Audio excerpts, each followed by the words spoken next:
Hi everyone, this is Dango from Rocky Valley server. In this video, we are going to continue our discussion about the tier list for global server Apex Arena Season 1. So this video, we are going to cover the rest of the A tier characters and some of the B and C tier characters. So let's continue our discussion. The first character we are going to discuss is Vegas. Vegas is pretty strong tank. He is one of the tanks that can be very aggressive. He's a huge threat to Landius. A top Vegas should be able to kill Landius first alive without any problem. And also a top Vegas carrying like infantry troop can be a very huge threat to Jugular as well. So this is why Vegas is strong. But the limitation is probably just Vegas like faction. He is in Empire faction and Strategy faction. Strategy faction isn't that good in PvP, especially Apex Arena. And Empire faction, so if you run Empire faction, you have Bourne and Leon in your box, then he can be a very decent character to pick up in your box as well. But if you are not really running Empire faction, then there is really no reason to use Vegas. So his faction is kind of his limitation. So the same thing for Lamata. Lamata is a very strong character that can deal AOE damage in Legend faction and in Protagonist faction and also in Gizlos faction. So the problem, for Lamata is that you kind of have to include Gizlov in your box in order to really have a faction buff for Lamata. It is kind of hard to fit Matthew in people's box just because Matthew can carry faction buff for sure, but still Matthew is not that strong. When we discuss Matthew, we mostly discuss the ability of Matthew to carry faction buff for lots of the strong characters. Yes, if you have Matthew in your box, your Matthew can also call faction buff for Lamata as well. But yeah, it is just if you are like you are aiming like very high for Apex Arena, maybe you don't really have a spot for Matthew in your box. If you do, then I don't know if you have spot for Lamata in your box. So this is the case, right? So Lamata is kind of strong, but not really strong enough to replace stronger PV stronger PvP units. Like she is basically a AOE damage dealer, but she isn't she cannot summon. She cannot apply tons of debuffs as like Lana or Bozo can, and she relies on land use heavily. So if you have Lamata in your box, your land use is going to be banned very soon, and then you kind of need to rely on Gizlov and Matthew to call faction buff. Yeah, so it's just very hard to really pick her in an Apex Arena battle. But when like season 2 comes and she got her special gear, she got her unique troop, the sniper, she can be pretty strong in season 2. But for season 1, um, I don't think you will really find a spot for Lamata for most people's box. Yeah, but you can still use her if you really like focus on Legend faction and Gizl faction, and maybe if you also have Matthew in your box.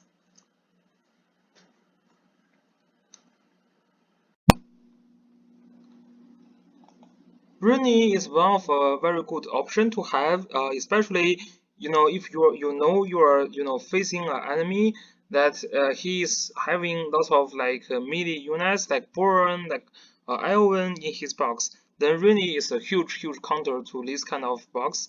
And this is actually you will know your enemy in playoff just because this is how this game works.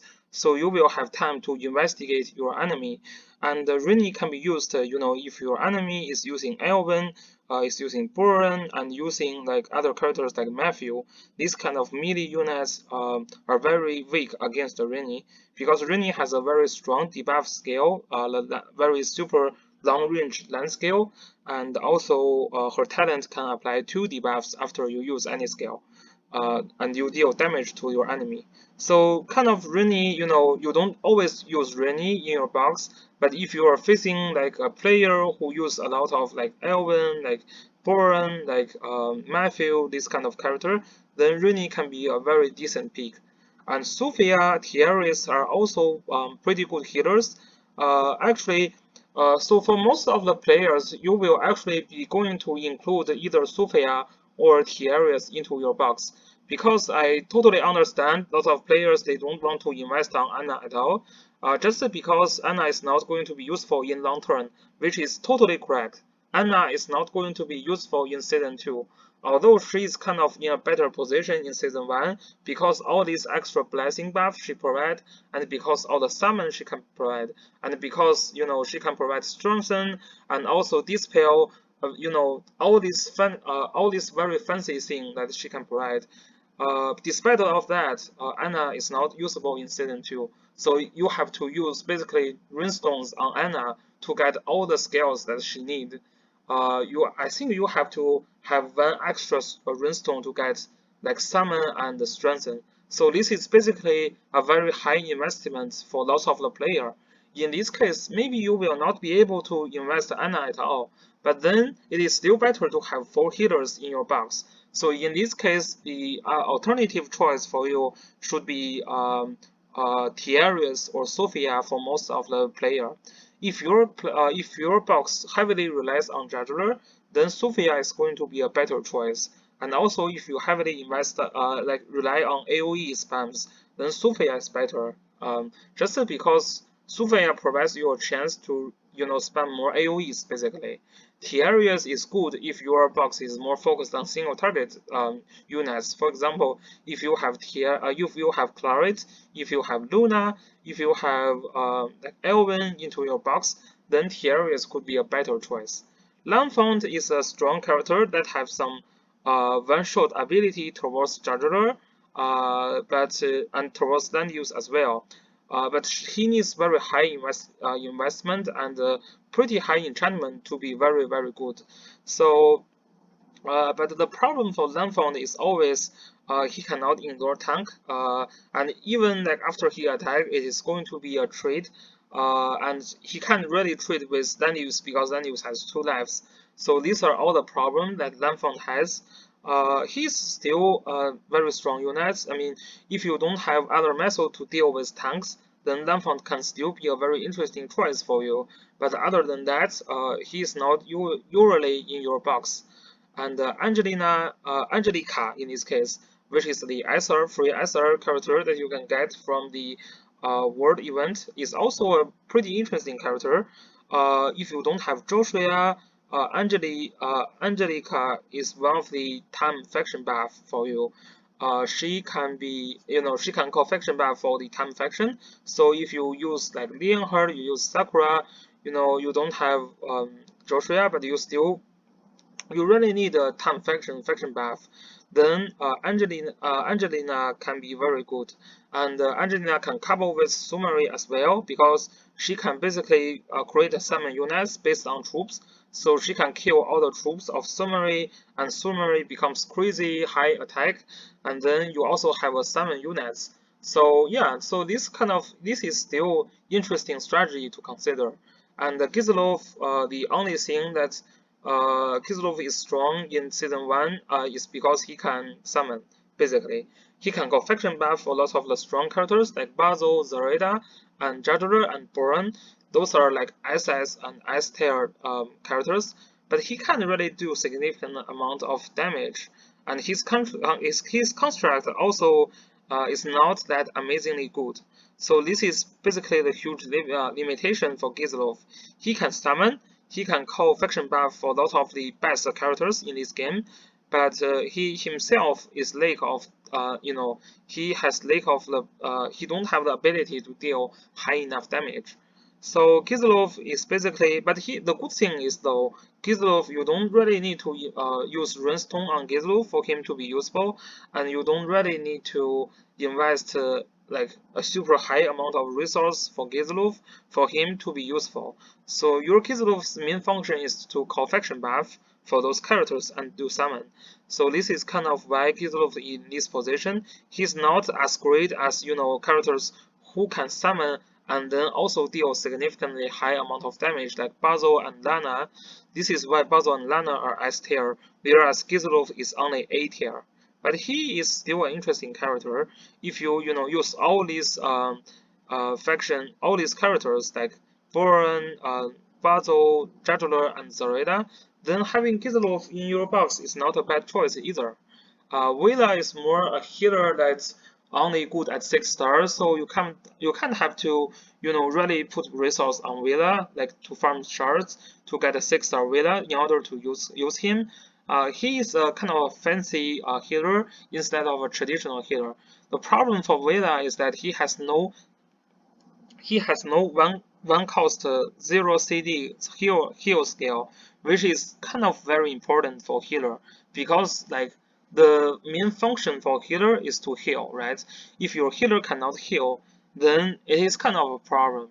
So for Vela, this is the problem, right? Vela has no one cost 0 cooldown kill skill, and this is limiting his usage a lot. But he is a very, very interesting character in a way that you can do lots of unpredictable move with Vela to surprise your enemy. So, if you are playing against a big whale, then Vela is going to be one of the good choice for you, just because, uh, if your characters are not as good as your enemy, then you really need to think about either you need to count on RNG, or you need to think about how to surprise your enemy in order to win a game. And Vela is kind of the character who can do this for you. So basically, this is why Vela is still A tier.